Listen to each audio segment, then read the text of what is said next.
Thakatsari kai kunazariba Babul Nutungbang Mathanda Kausanjari Isus Pasan Singi Maraktagi Ikai kunazariba Pulindo Konsam Chairman Kohor Amadi Convener JC ILPS ko Pensin Bilaknaba Nolona Kausanjari Pensin Bilaksi Kai kunazariba Pulindo Konsam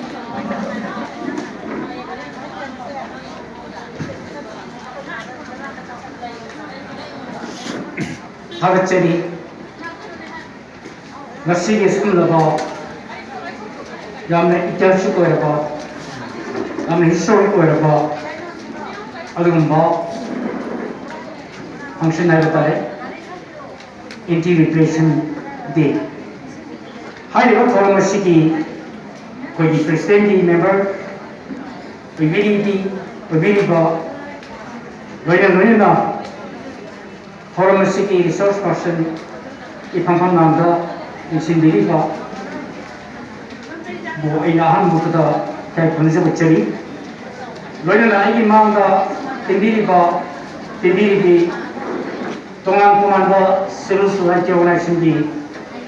leaders loina na individual prominent person amadi lingbirakli bi print samadi electronics media di sunau khoi kuning pusoi kai punja bachari loina masi sumlaba function sigi nunggoiba wafam sing thadi khai loina resource person sigi marketi ai maro bagulu le chong su yang marik sumna thokiba thobo degi matangda dingthina thambiram ayo lapsene ba ai point di nam share na ikuna repression haibadi not minegi anti-repression hai tare adumba leiba miot minei mehat nipun nam khadiraba adumba repression to adumba kunai ski adumba hamon pasina madiki anti-repression adumba mayokta lepun mate haina mai adumsi pangchopi mamamsu pangchopi khai adumba aina laksani mo point ati why cause and reason for the repression I could have seen Saturday repression asi kari maram din my reason kari masina kirat ko adun ba mere beda most fundamental right to life hingmagi adun ba sida yamna kirat ko mo to bi cheche asini simba ayam lai adubu aikoina mafam matam sana tangai padana mama musu mayam apai nainat pre piriba repression separation shumamam sinki mai tangai padaba tu go mai genesis mai hokan soina laini koi pudima mai khangare adu laksana point bi masai manas khandira mati adumba matam amagi adumba draconic law colonial matam da sinaramba adumba the armed forces special force ordinance 1942 india ke adumba british na pali matam da laini ba adumba india ke subcontinent da laiba miyam si masigi people singo adugo namthana ba amadi british singi matakta ho ki badun ba laiba quit india movement 1942 haibati india khado bharat khado baki subcontinent khado haina ho ki ba adun ba ihodugo madugo repression to na ba suppression to na ba adun ba matam adugi colonial master sagatare adumba amu bujati singaduna makoina Shanglen ordinance 1942 armed forces special for ordinance 1942 Okay, fare. Masih adumba ikut nataga India di mata terleba loyal sasen sadolamba adumba British kamu singado second or second in hadapun adumu masih makanya drop terma matam sangna adumba berarti second in the lagi arna ba makanya adumba colonial policy memang second yang mentak masyarakat ba adumba protect terma adumba law singayata ordinance singayata bill singayata disapur masih Bharatna pung na lausena koi independent Khunglei loina nai koi largest democracy in the world hai na asana pung na lausena adumba Bharatna British sakhi bata ishu white man sakhi bata ishu lehuri adumba Bharatna masih adumba British na semamba adumba law mayam madu adaptation to ba masih amuk inong mga law mayam ma sinay bani singan bani armed forces special force 1958 sing marum bani thokibo thokoga thokigara manama shuja hai biya tadi not only the armed forces special force khatan ta lamdaba sida laiba adumba hana leisure mamagi lainap lo hana leisure mamagi mungkin itu madu retain tu mana ba, aduh makan itu mana ba moment maya mama, lapas nama orang nasi yang dari Manipur, sama di North East India, Jammu and Kashmir, some part of India, jadi satu jenis berita, tungan badu moment, tungan badu nationality istilah maya mama, lagi, hai masih bu, surprise orang ba, repression tu orang ta. Adumba makaldi adumba armed forces special force 1958 and ordinance level of parliament first and the last point under the armed forces special force organa nataga under the de facto unity of the state policy organa government of India policy organa we have people labor we have people power kunba hathada tibo khangdaba whether it is committed by law enforcement agency organa under the armed forces special force Marunda, adumba Indian ki adumba army organa, adumba chatu dunai koi lag hai to kunci. Aduna, lagni point ni, lagi adumba under the armed forces special force 1958, in then parliament pass sebelum adumba, lagi awal nomor ki, adumba tinggi lebar jaga amadi makam kaya ada makam, adumba this area under section 3 of the first part. Sandukan lagi. Saya mahu tadi begini. Adna, laiba tu bervalidi, niamsi. Mesti kan only laiba tu bah tampul di laiba sinausi, mau di laiba sinausi. Nanti kena kita orang di laiba sinausi. Singgi area tu laiba niamsi se. Hari ni laiba niamsi. Niamsi se mas tu saya ciri maya mama. Koi, kenal lagi. Adna, adumba serius naga, orang dalam bawari. Mana orang orang terima kasih macam siapa yang mau kerja sama siapa yang teman-teman waktu lalu setelah lalu lewat, ada momen sehingga obat lewat, ada ilok sehingga lewat, teman-teman lalu sehingga tu, under the church, lalu ni lalu pai ni, naga underground ni habis sehingga maya mama pisah lega, maya mama hati ba, ada ni makoi ni dah sang ni kuba do underground rasa pisah ni. Kali itu pisang itu hati harassment maya mama, rape to kiba, sah boleh tu sah berkata nasana. Adik lagi riba, lamda madu ni magi lagi riba, harassment maya mama, hatna, tukna sah kiba, makal jadi biar pilih biar pisang maya mama, satu yang masih, boleh bokoi, kangla bokoi macam ni. That means, hari armed forces special force 1958 masih ekor di beri dah, lagi mana 1980 dah, whole extension program itu dah disebut area sebetul dah. Laki bapa ni adalah sini beri. And already, adumba sini atau atas pelan sudah masih sekeh, masih impact macam apa. Lepas, kalau yang orang sesuai, aduna, hana yang Shanglen, anda wajar apa? Adik yang nak pergi adumba, repression macam apa? Adumba sini macam itu. Lagi, and anyway,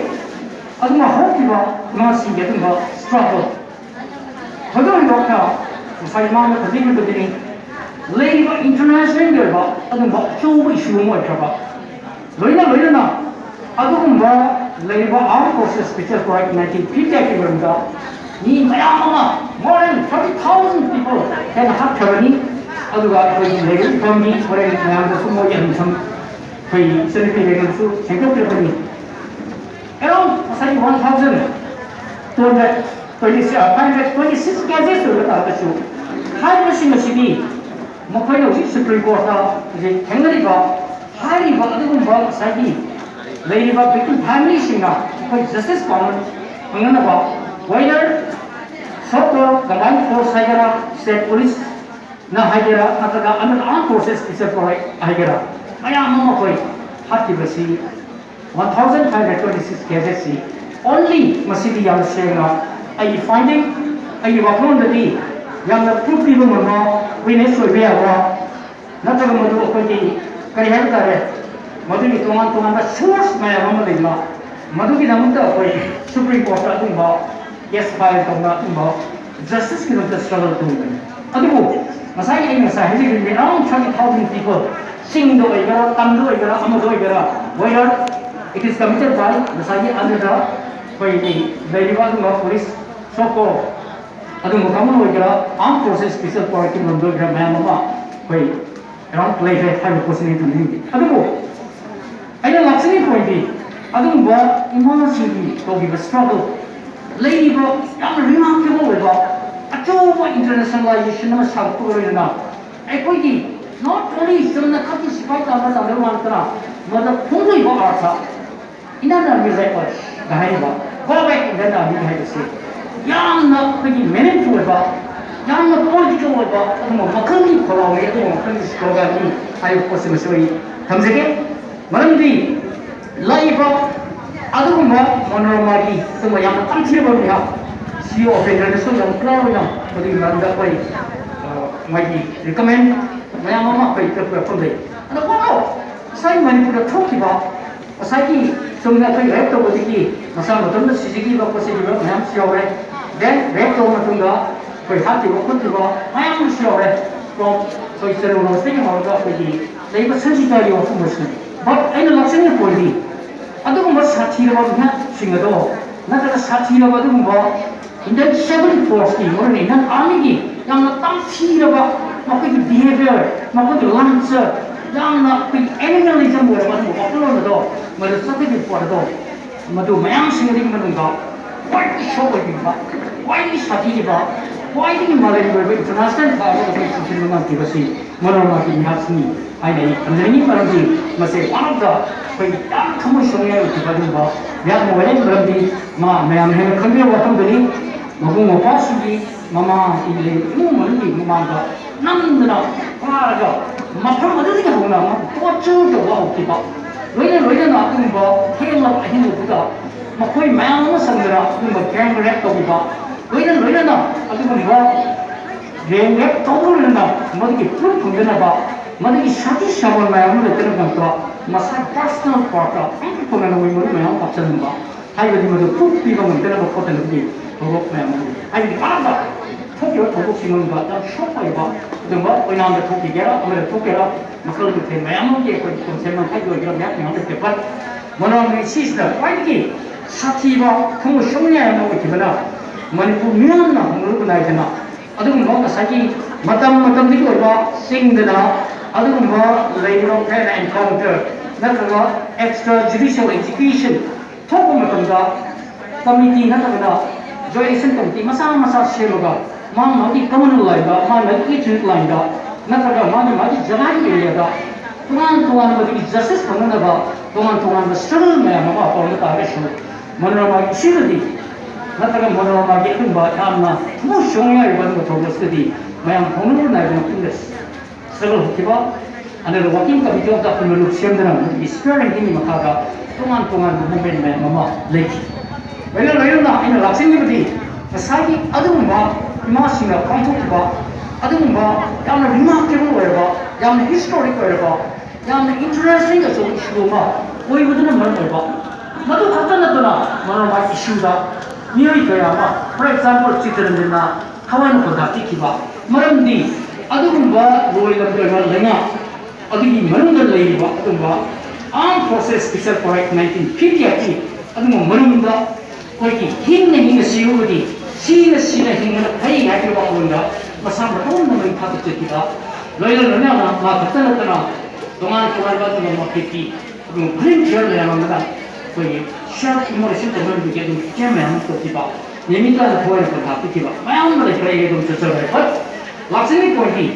अदुगुंबा ताम तांग struggle यामना forceful बा मियाम बितुंबा moment मयाम दुना एकोइना पामिबा arm forces special forest से repeal तो हाइबा मा थोकिना repeal तो दनसु तोमान बदु international community मयाम मना अदुगुंबा मणिपुर दा अदुगुंबा सनद्रबा अदुगुंबा लोइलम ददा सनबा मखलगी अदुगुंबा आर्म फोर्सेस स्पेशल फॉरेस्ट व्हाई करिगंता भारत की अदुगुंबा अवांग को खिजाइग लेबा मणिपुर अपिप लमंगा करिगंता एबसिसी पावर सेनलिबनो एबसिसी मरुदा करिगंता अदुना तमोरबिन पेमबु यामना थोइ सुमाय मु हाथिबनो हाइबन सिंबा मालेमगी बियाम सिंगा मणिपुर की लेबा पॉलिटिकल सिस्टम नजरबा पॉलिटिकल की लेबा स्टेटस मैन सिंसे मथंग नेंगर पोती अदुंबा खुदोंग साबा कुसु अखोइना लौकी हाइबो इजले थंबिनी बदि अना ayam sang manjur right ayna arui bada ena thamje wa fundi amago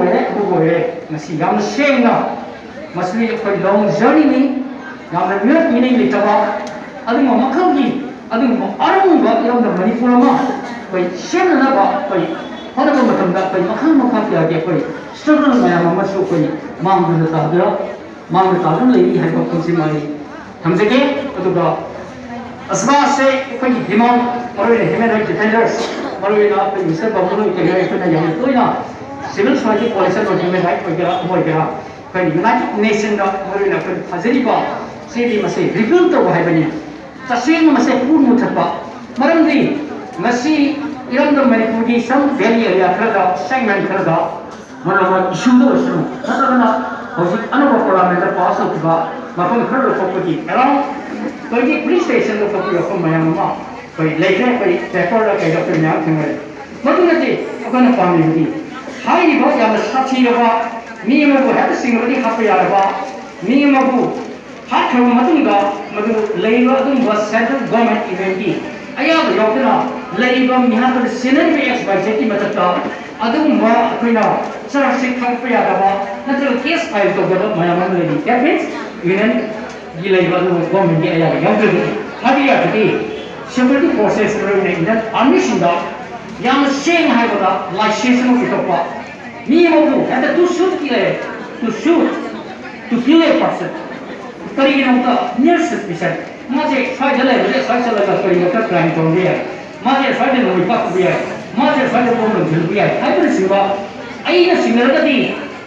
isang sabadi lo hol bicara bana nan commission officer hai besar माना माती मखा द सिंग मखा द मी बो वे तो मोइ का पिया पा अदु मखन के तो लाइसेंस के बा मखन के तो बा मी हा तो लाइसेंस के बा जो मखन की अदु एक मनी अनो हाई बाई के से सम असाई ले बा 20 सेगमेंट ना तो 20 ले बा सेगमेंट के 7 segment as well as 20 police station नी लोको की बा दा शो मसी बेरोनिका ना तो सिंगल ले बा सो ना आयामा आई बा हम के बदनी असी कोटिंग ने तो के बा mitra mai ma tum mitra ma to na mo mu sikwa mitra ma an ba ko ma ya sam surga nungai ma mai yo ja ko tha jani hai na hanjar ko an ba ko ma ya thak shi da mayam sing da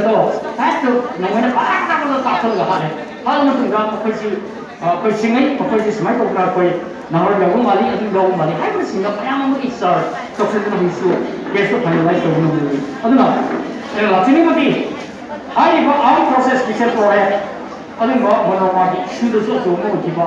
imam ya mu su ko ma struggle to ki ba mayam sa sina lo ki ba even prime minister masama ka yes it is pure recurrent glory and the more human ekama since don't have a say adu no bhakti prime minister na sagi hai ki ba say labor mathematics miyam sing de adu ba acho struggle moment aduna ko prime minister masama na ki ba ya sini na kundiri badi aduna masisu ko ya armed forces except for right nei ba dum ba training ki suffer ga na ta 23 century lo phuke ta su sing da mayam thami adi Nagaland ki so khara dan thami ato ba Jammu Kashmir da mayam thami chu mayam sing se ko pande maram di ko thangna ki wa akoi di experience akoi da nang ki ba ma awana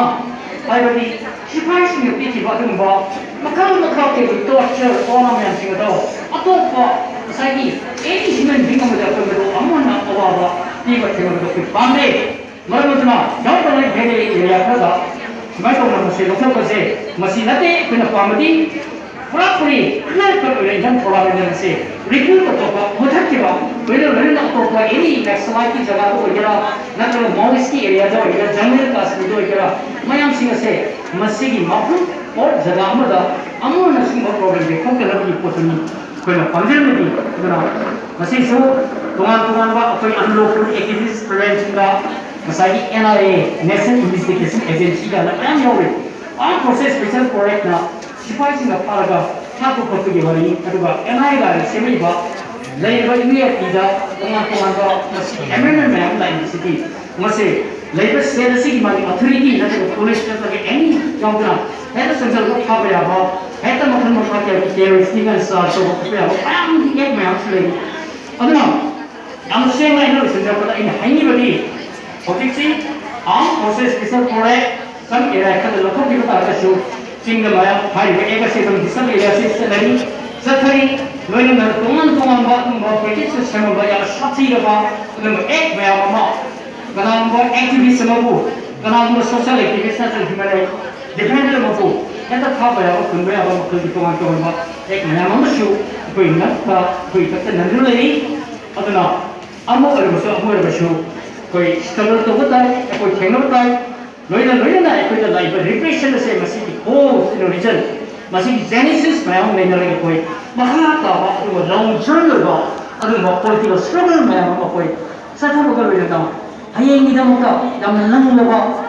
Yama bright होगा अगर वो future Manipur में कोई इतना seminar बा और बिना ची आगे वो कम खर्ची हम तंत्र में टेंशन चली थैंक यू